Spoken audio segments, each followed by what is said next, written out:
Hey folks, welcome to Snowpal Podcast. Our guest today is Sridhar Peddineni. Sridhar is the founder and CEO of GTM Buddy. Sridhar, thanks for taking the time to chat. Thank you so much for having me, Krish. Glad to be here. My pleasure. Before we get started, I know we have a couple of topics loosely defined and we'll get into it shortly. If you could just give a brief introduction about yourself and your company, the business you're working on currently, to our audience, Sridhar, we can go from there. Great. Thanks again, Krish. I'm Sridhar Peddineni, and I'm currently building my third startup called GTM Buddy. We're in a category broadly called revenue enablement, really focusing on how do you activate all of the company's investments around enablement in driving revenue outcomes. So that's our focus area. Super. We'll get into the topic, but just so I don't know much about what you just mentioned there, for my learning purposes, if you could just tell us what it is, maybe take an example, Sridhar, and tell us what is revenue enablement, like maybe is and who your customer base typically is. Is it like smaller companies, mid-sized companies, larger companies? Just so I get an idea. Great. Will do. So think of it this. So predominantly, we are currently selling into technology companies, and typically these tend to be uh, anywhere between starting from about 500 employees to 5,000, 6,000 employees. That's typically the segments that we sell into. So typically, you would call it like upper end of the mid market to lower end of the enterprise. That's probably the segment that we operate in the most. And coming to the category called enablement. So this is a relatively new phrasing, if you will, in terms of my category perspective, but broadly it's about every company that's selling complex products. They do have a sales force and you're talking about high value products offerings. And when you hire the sales team, you want to onboard them.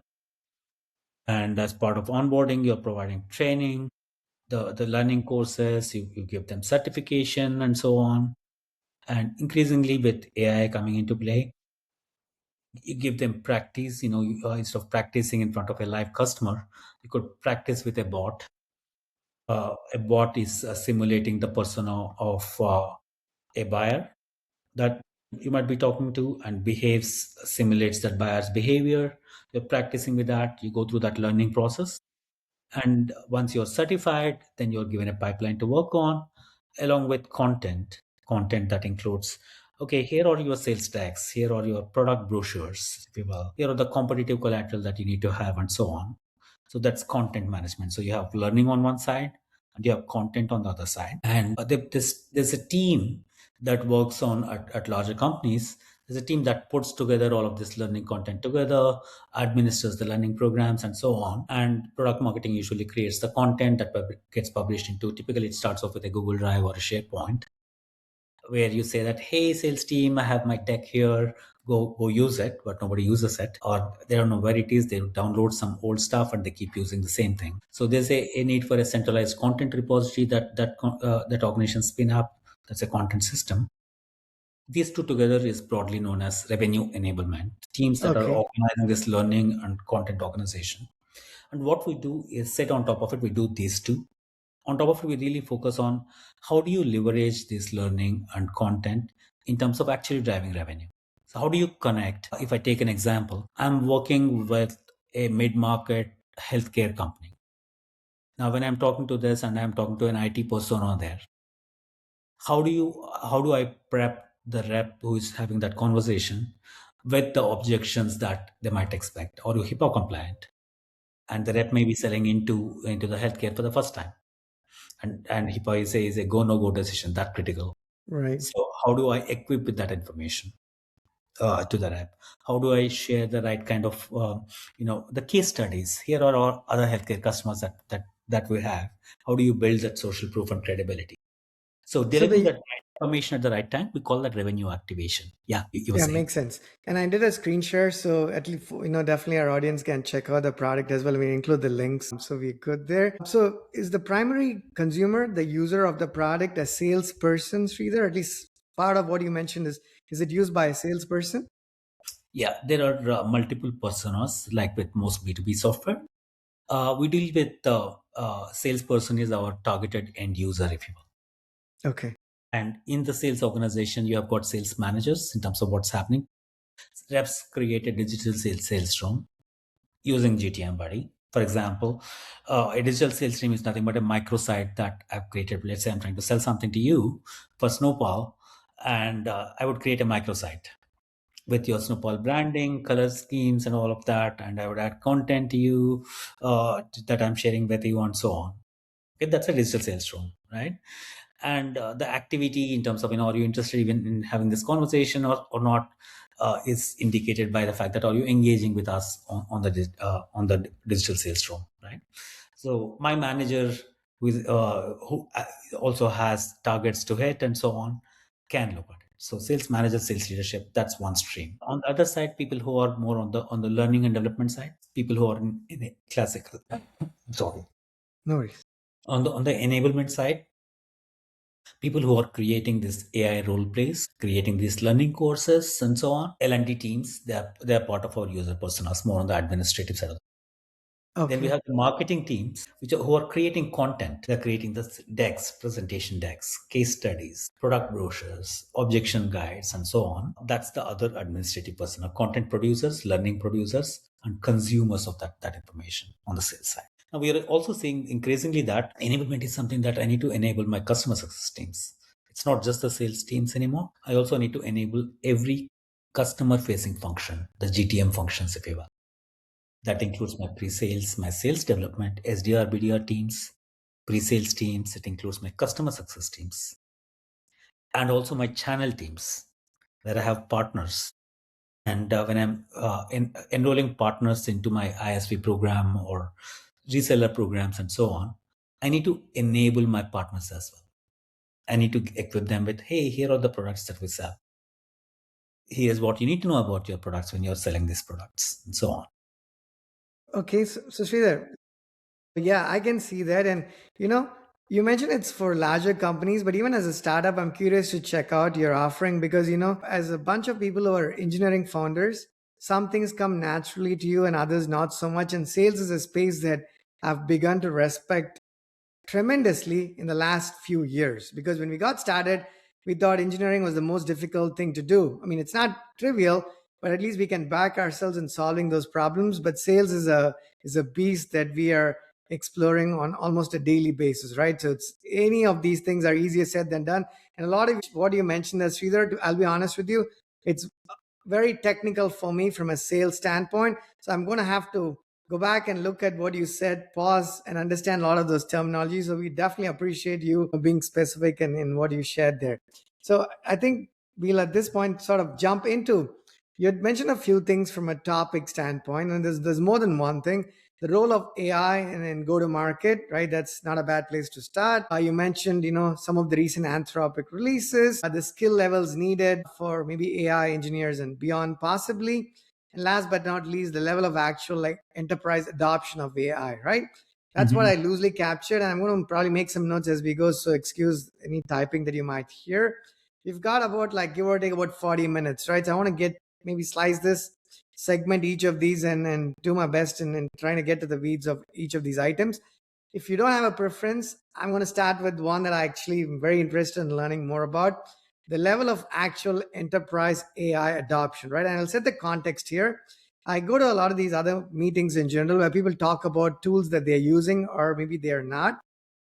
And a quick background is, when I went to a conference here in Washington, D.C. with a lot of the Fortune 500 founders, right? I was sitting like 5 foot from them. About a year ago, give or take, a team member and I, they were talking about their capex, right? Essentially, how much money they're spending on AI in each of those large organizations. And then the follow up question from the moderator was either typically, okay, what is your return on investment, right? The ROI. And I didn't think they had straightforward answers necessarily at that time, about 12, maybe 14 months ago, right? I went to a similar conference, again, Fortune 50, Fortune 500 CEOs, same questions were asked, and I thought the answers this time around was actually a lot better. They were able to put some numbers to the return on investment. But that being said, I've heard things on both sides of the spectrum, where on one side you're seeing the hyperscalers spend hundreds of billions of dollars, and we all saw how the market reacted to it at least this week, right? It's not the best week on Wall Street. So that's the context to what I want to learn from you. What are your takeaways and learnings about the level of adoption? What do you see is actually happening from what we read in the news and where there's a sync? And other items that you see that are completely out of sync, where it's not even what you see on in the news essentially. Yeah, yeah. Great question. And I wish there was an easy answer to that. Like with most things, there's this great divide that we are seeing emerging that includes in our install base of customers and the people that we speak with, where there are AI haves and have nots. When I say haves and have nots here, it's not about people having access to tools or not having access to tools. Everybody has access to the same tools, almost. But it's about what you're doing with those tools is what's important. So, for example, if you were to go and ask anybody who is working for a tech company in a GTM function, if you were to ask the person, hey, do you use AI? I can tell you that 100% of the time, the answer is would be an emphatic yes. I use it every single day. That would be the emphatic answer. Now, if you were to drill a little deeper and you were to ask, how do you use it for? And I just came out of another conversation that I was referencing. I had an audience of about 6 people on the call. And the question was that, okay, I know that you're all illiterate, you use AI on a daily basis. Heads on nodding. Yes, we use AI. We use AI every day. Okay. What do you use? You know what? We use ChatGPT. We are in ChatGPT every single day. Okay, fine. How are you using ChatGPT? You know what? I stopped going to Google. I asked it everything. It has replaced my search engine. So that's such a common answer. It's so deceptively simple, but it's such a common answer that a lot of people today use ChatGPT, and to them, that's the face of AI. A lot of people, surprisingly large number of people. And how are they using it for? I don't need to go to Google and search where I get websites. Now they're giving answers in AI mode. AI mode is cannibalizing the website traffic. That's a separate topic in its own right. So I don't have time for going through all these websites, leading long form copy and all of that. I have a question, give me an answer. That's the predominant usage of AI. So, in other words, Sridhar, a very rudimentary usage per se, right? In other words, that's the very basic answer that could very much that I mean, while that is the starting point, my guess is based on what you're saying, you're not seeing that as just the starting point. You're almost seeing that as the finish line in a lot of the cases, right? People are using that and not a whole lot beyond that. Yeah, so people are using it a little beyond that, to be fair. And beyond that would be okay, I'm writing this email to the prospect. Help me make it better. Improve the email copy, or have this document that I have downloaded and all of that. I don't have time to read all of that. Give me a gist or summary of this. And can I include that in the email copy that I'm writing to the customer? I'm going to write a case study, share a case study. I have not read the case study. You read the case study for me and include a line or two in the email. Hey, I am attaching this healthcare customer where we delivered this value. I want to get that value positioning, that line for me. Or people are taking call transcripts in tech world. People are recording calls just the way we are recording this call. Everybody is recording the call, and there are call transcripts that are available. That they may be using a Gong or any number of call recording solutions that are out there. And they would take the transcript and they would say, okay, tell me what's my next step, or use this transcript to help me draft a follow-up email.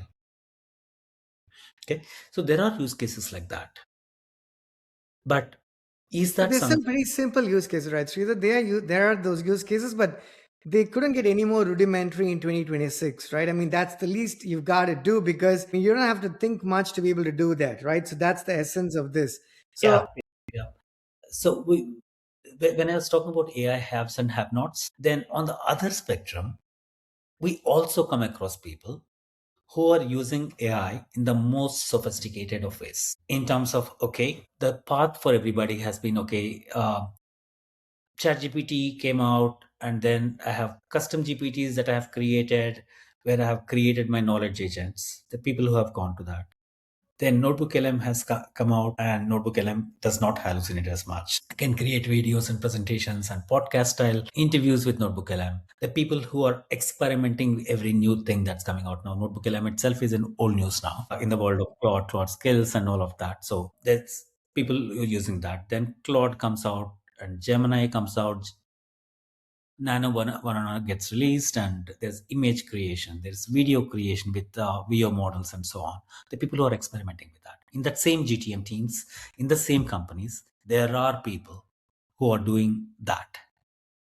And let me interrupt you there, Sridhar. So Okay, so I get the other end of the spectrum, right? Where people are going many steps beyond and trying to leverage all of these new releases. And Claude's got these new releases almost all the time, as we know. Each one's been significantly better than the other. Now, the question I have for you, and I think a lot of people actually have asked me this as well, is while there are these new models that come into existence and people are experimenting with those, there is a significant difference between experimenting and actually putting that into practice where there is meaningful returns that you get on those investments, both in terms of time, money, and resources spent, right? So of all the things that you just mentioned the last 2 or 3 minutes, right, particularly with the other end of the spectrum, are you seeing the time and the money of whatever investments they have made in different forms and shapes, is it converting to actual meaningfully quantifiable results, or is it still in that phase of, yep, I'm doing better than most people, but I cannot exactly size up what I'm getting out of this investment?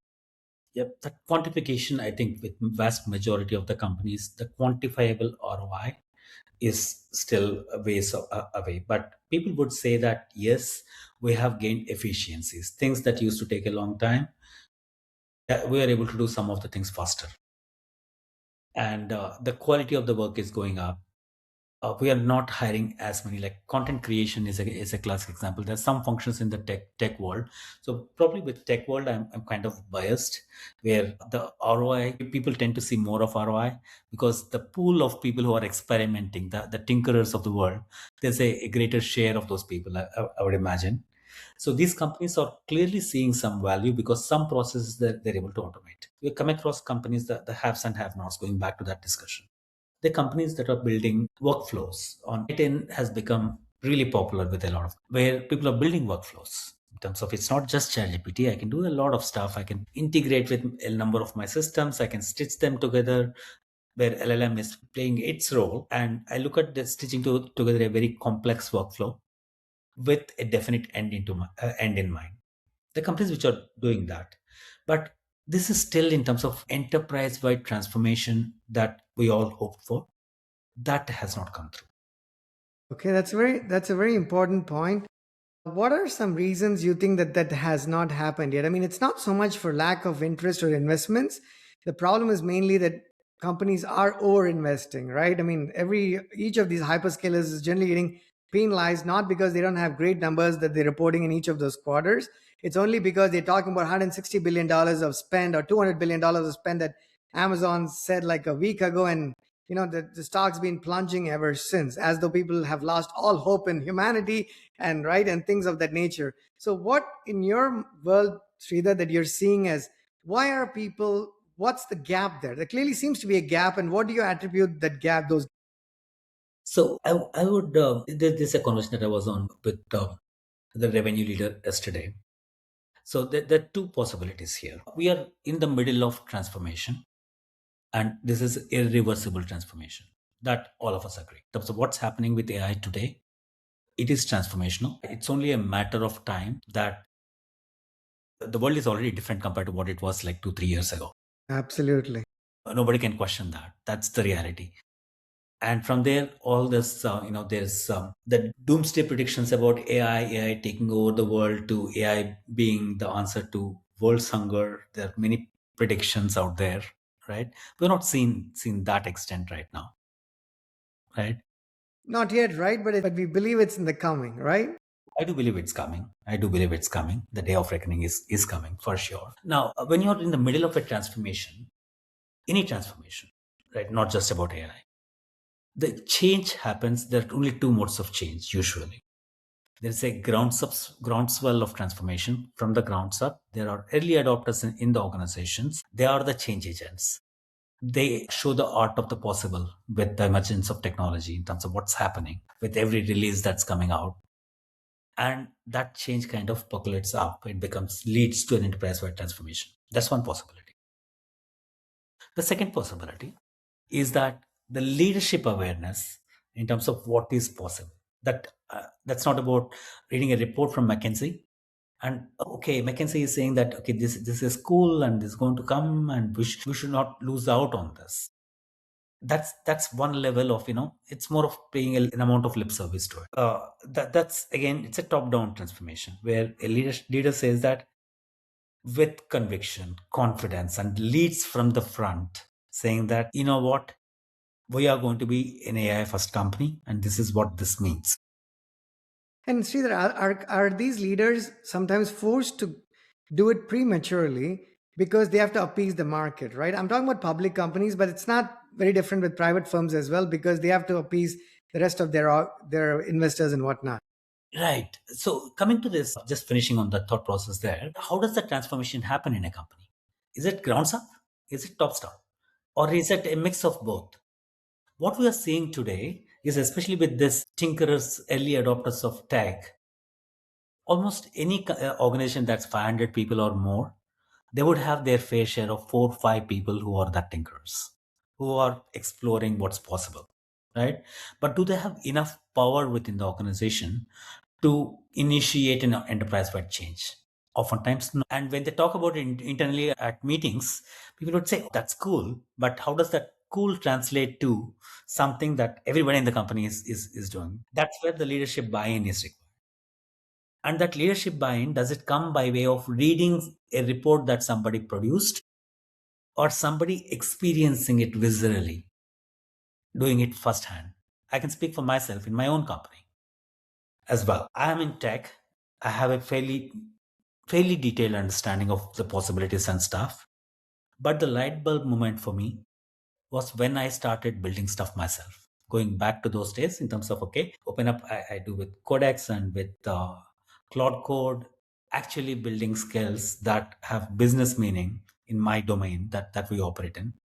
That's when it started hitting me in terms of, you know what, I've taken myself granted that I'm super smart and all of that, but I'm lagging behind. It needed me to, that wake up call where I started spending that time, whole weekends, actually doing that vibe coding and trying to build stuff that I know our customers value. Once that realization has started coming in, I'm now going into my teams and saying, okay, across all of the functions in my organization, what's the level of AI usage? Doing that audit. And if a function is not using or do not have access to the optimal tools for their job, encouraging them, providing them the budget, providing them the training resources and all of that.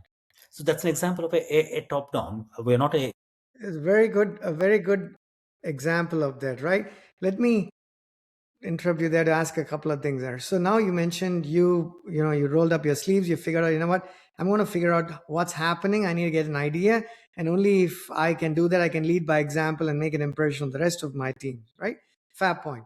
Now let's say you have a number of different sub organizations within your company, right? Sub teams, essentially departments and whatnot. If I give you two ends of a spectrum, Sridhar, I just want you to tell us what you think makes sense and why so. Do you actually identify the pain points that you have as a company, let's say internally, right? Not so much necessarily with the products you're shipping, but to get those products shipped on time to the best of your abilities. Let's say you have a number of people across teams working on it. Do you identify on one end of the spectrum? I can see that you go identify a set of pain points and see why things are not happening as well as they could, or as fast as they could, or as efficiently as they could, and then try to bring AI into the mix of things in those specific areas to make it better, right? That's, I'm presuming, one way of doing it. The other way of, I'm going to give you three options and tell you please tell us which makes sense or how we should go about it. The second option is you indiscriminately, right? Basically saying, every team is going to have to pick up AI to whatever extent possible, right? You give them the leeway, let them make those decisions, but you say, you know what, we've made this decision. Every team's got to do things differently from what they have been doing in the past. Go pick up what you need to do. And the third option, hopefully a different one, is you pick one team, one department, and have them set an example. Have them go through the process of adopting these technologies, see what works, what doesn't work, and they become the benchmark for the rest of the organizations. Till that happens, the rest of the teams are kind of in the dark from when it comes to AI adoption, right? Now, I'm sure there's many other combinations, but I can think of three combinations here. If you could speak to if you could say, Krish, none of these make sense, or some of them do, or what could be a better option that you might recommend to our audience? Yeah. So it's okay. I've run fairly sizable organizations in the past as well. I'd say with today's level of maturity that's in AI, especially with that AI has being defined as people who are that experimenters, tinkerers, thought leaders, early adopters, whatever you want to call them. We have a patterns that have emerged in terms of how AI can help every function. For every function, there is a playbook, informal playbook. I would not say it's globally standardized playbook, but enough use cases on, okay, if you're running a tech company, for your marketing function, what are the top 5 6 use cases where a lot of people have done enough research and enough use cases are established? In product development and engineering, you're a technology leader yourself, so we know the advancements in terms of, be it with Codex GPT 5.3, the level of advancements that have come through, or with Cloud Code. That's one side of the equation. Then you have product management and design, in terms of like a mandate about having a virtual companion to ideate with. All these patterns are out there. So I would say, I don't think doing it by the last option that you said about, okay, let one function do it, let them set an example while the other people are not going to do anything. If you're in a technology, especially in a startup environment, that could almost mean that you're losing your competitive advantage in a very meaningful way. And that could set you back a lot. I would not advise that to anybody, that option. Okay. If you want to drive change, one thing that I've realized is that either give freedom to the team and be ready to spend money. Yes, there's going to be a lot of money that people will spend on tokens when they're experimenting and so on. You should set some ceiling and give it a reasonable amount of ceiling. Let them experiment. While doing that, ensure that leaders are mandated, not even starting with the CEO, committing themselves to start building stuff, actually build stuff. And AI is writing AI. Pick some problem statements that you want to solve for, you wish you wanted to solve for. Think of a Chrome extension, think of any app that you wish you wanted to build. Go build it. Figure out how to set up your IDE, set up your Codex or Cloud Code, whichever one that you want to use. Build stuff. That's important. These things both have to happen. Every function has to start adopting. Otherwise, the loss is going to be material. Okay. I think, Want to sorry. accelerate one last thing, the second thing that you mentioned about this is a thing that we continually run in our company as well. Basically more like a hackathon format. Okay, here are the tools that we have access to, we are already paying for it. Now go wild, think about any business problem that we can solve for our customers on one hand, or any problem that you can do in your own function to make your work better, either improve the quality of your work, reduces the mundane work that you are doing, or whatever. Anything is open in a hackathon format. I know that many companies are doing that. We also do that.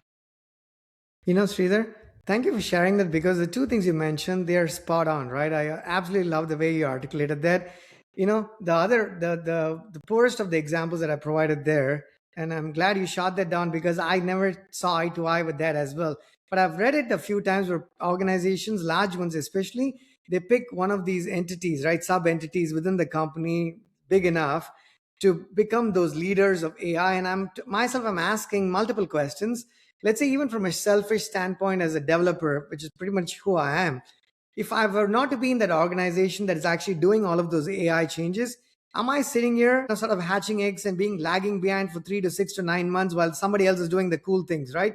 I don't think it even bodes well for motivation, right? Outside of the efficiencies and where it doesn't make sense, I think that option doesn't make sense. So what you're suggesting really is, loosely paraphrasing what you're saying, organization and every department within the organization is going to have to find out through a loosely defined playbook that's out there saying, hey, how could I be doing whatever it is that I'm chartered to do better than how I've been able to do in the past? And clearly, there are definitely tools available today that can make my life easier, get rid of those mundane things that I don't want to be doing because it's brain dead and it's boring. And I can work on more exciting things, right? So makes Yep. Yep. You bring up you made a very important point in your talk track there, in terms of, are the employees going to stick around if I'm going to work in my legacy ways? This comes up in multiple conversations, especially with people in my friend circle in fairly senior positions now at large companies, enterprise companies, where they could be working for a financial institution, and financial at a financial institution, bank, for example.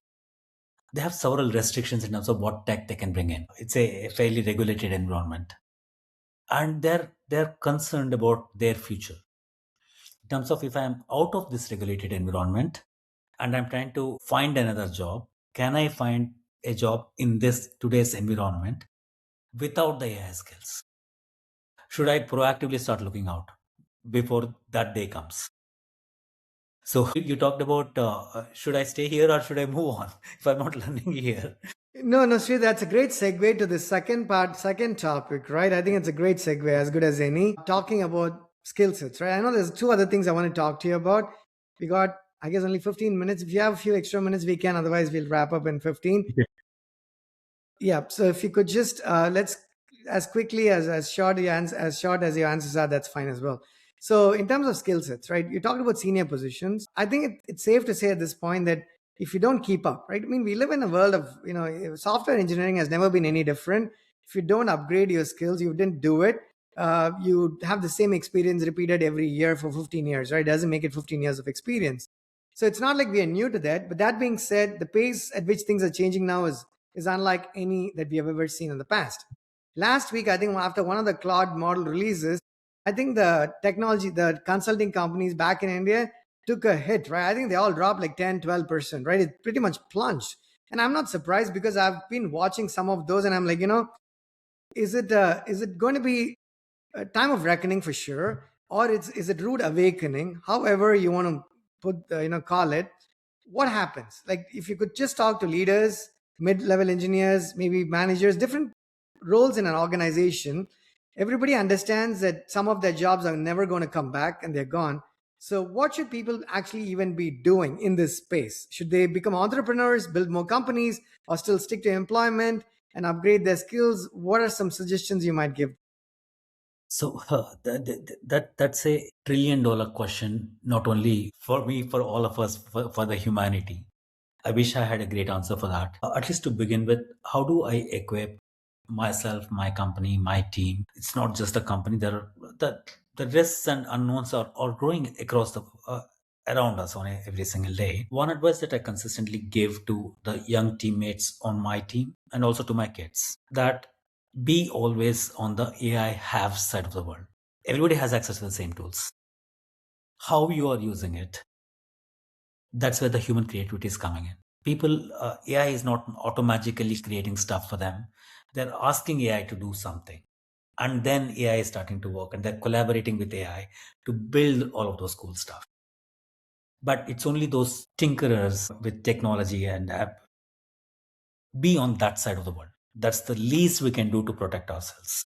Okay, but I'm going to ask you a few questions that I honestly don't know the answers to. One of them is you want to use the tools, right? You said the haves and have-nots, as you call them, and make the best of those tools. But here's the problem I see, Sridhar. It's like let's go back to calculators, right? You and I probably come from a part of the world where we were taught to calculate these percentages and whatnot, right, without the use of a calculator. When I came here to the US like more than half my life ago, everyone's like, Krish, that's not useful. There's calculators, there's machines, why are you wasting your time calculating?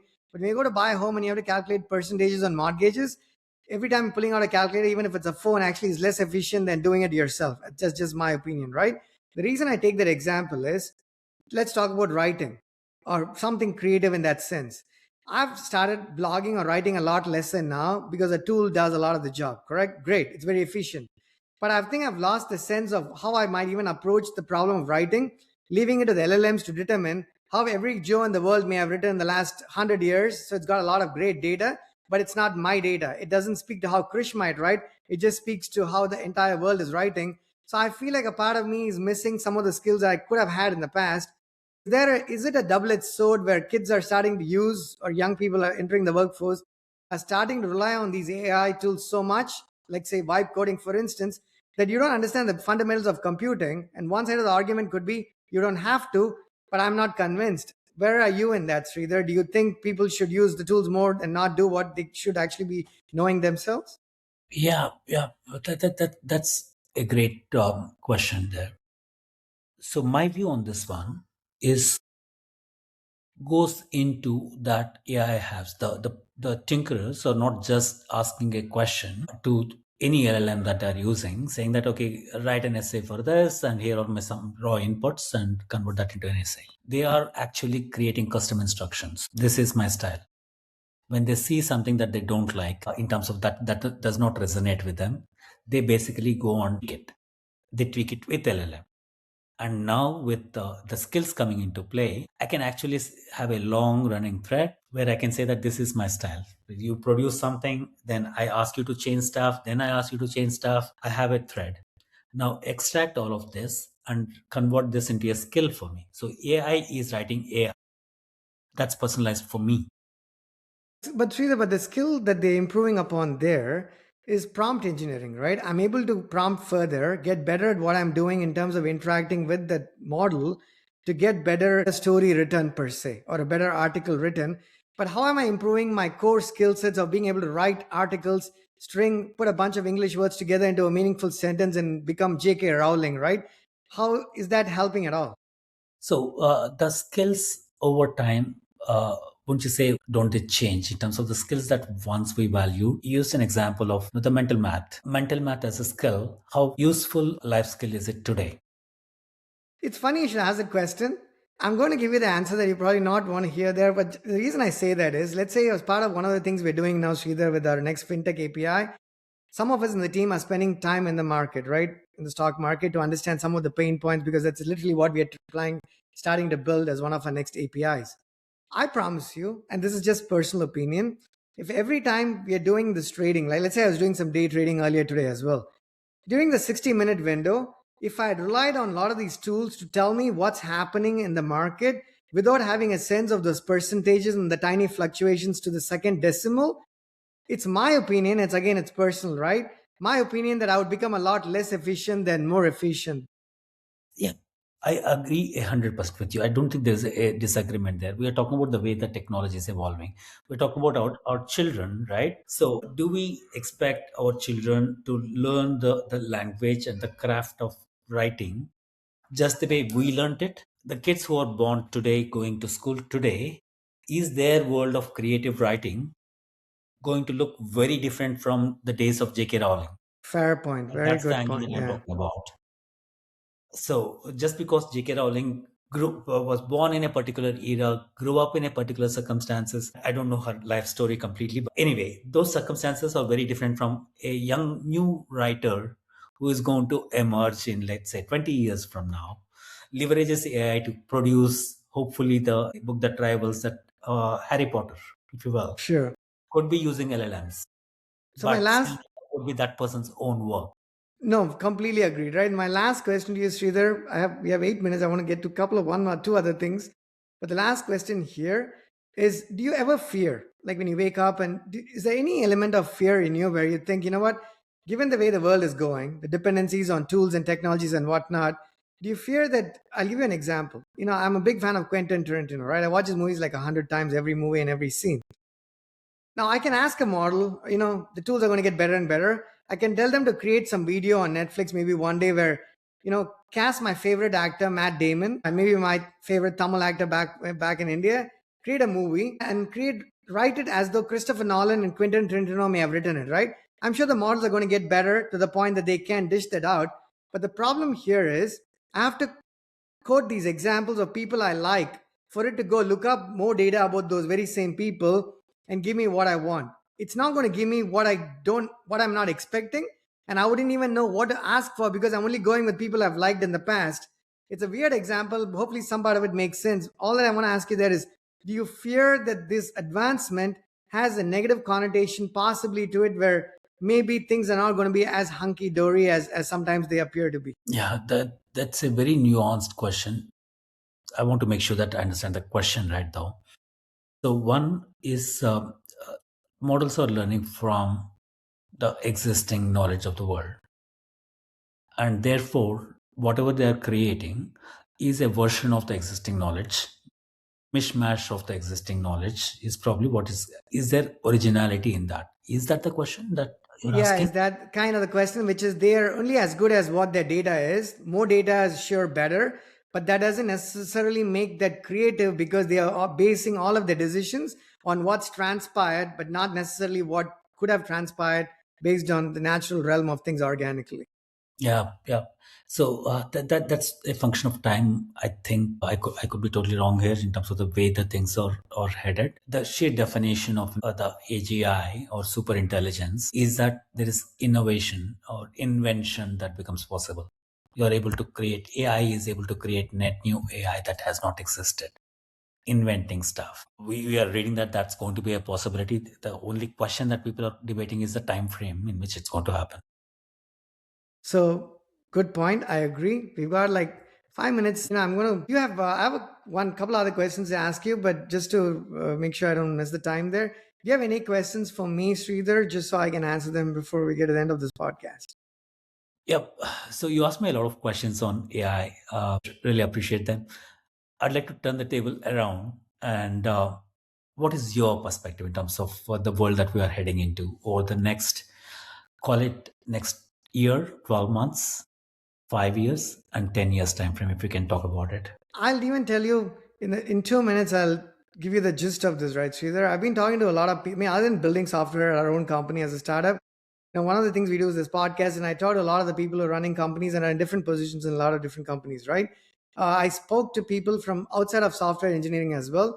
The fundamental difference I'm seeing is the number of people who are beginning to actually build software that have never ever actually built software before or written code before or even been in the space of software engineering before is unbelievable, right? I've talked to founders who have gone not just to taken their product, their ideas from ideation to not, prototyping.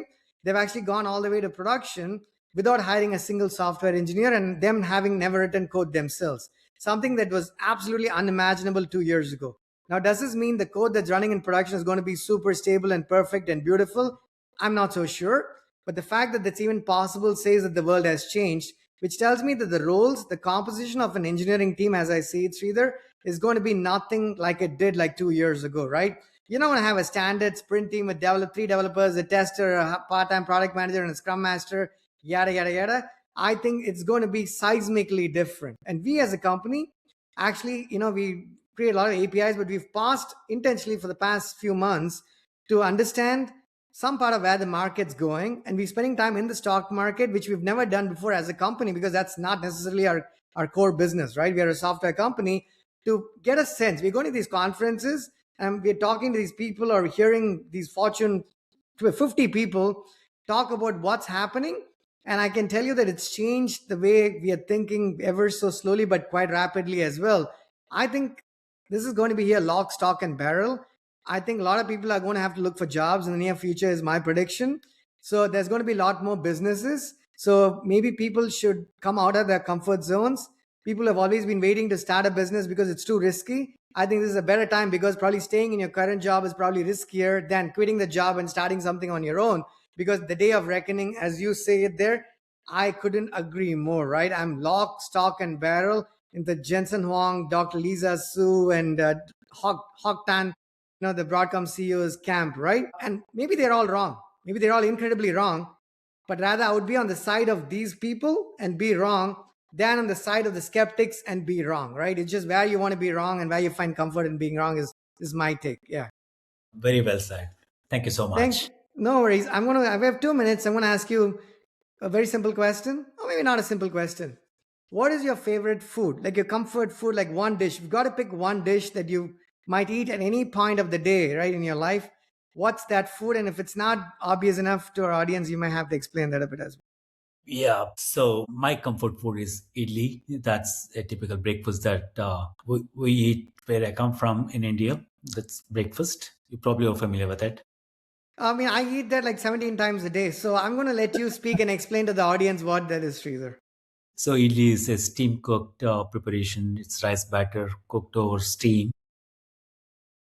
And rice cakes, right? Rice cakes. And I'm just going to, sorry, add to what you said there. Because someone asked me the question, how am I supposed to eat it by itself? And I'm like, it's one of those things where you don't necessarily eat it by itself. You've got to have something else that goes with it, right? So you got to pick your chutney, whether it's a tomato chutney or what is it, like a coriander chutney. Yeah, I mean, Yeah. incredible breakfast. We could eat it all day long. We have another minute. Any place in America? People ask me about Indian food. I say if you want good Indian food, you got to go to India. If you can't go that far, go as far as Singapore. It's got incredible South Indian food. If you can't even go that far, the British spent a fair bit of time in India, so they know how to make Indian food. So you can go to England. America was never a recommendation to me for Indian food. I just haven't found great Indian food here. But that's just my opinion, Sridhar. Where would you recommend that people? I know you live in North Carolina, but if you have to tell people, most of our audience is in the US, where should they actually go find the best idlis if they have to go to a restaurant? So I've tried a food truck here. I don't recall the name of the food truck now, but they had pretty good idlis actually. Okay. Yeah. It's a very generic answer, but we'll take it. But thank you so much, Sridhar. Again, sorry, go ahead. Yeah. Please go ahead. Before I end, again, I thoroughly enjoyed the chat. So, folks, this is Sridhar Peddineni, the founder and CEO of GTM Buddy. And Sridhar was very specific, obviously, in the answers and the specificity of the responses. So, that's very much appreciated. Definitely check out. We're going to include a link to Sridhar's profile and to his current business, GTM Buddy. So, definitely do check that out. And I'm going to do that myself. So, just hang on for a few seconds after I end this. But thank you very much for taking time. Any closing comments? Thank you so much, Krish. Wonderful speaking with you. Thank you for My the pleasure. opportunity. Thank you.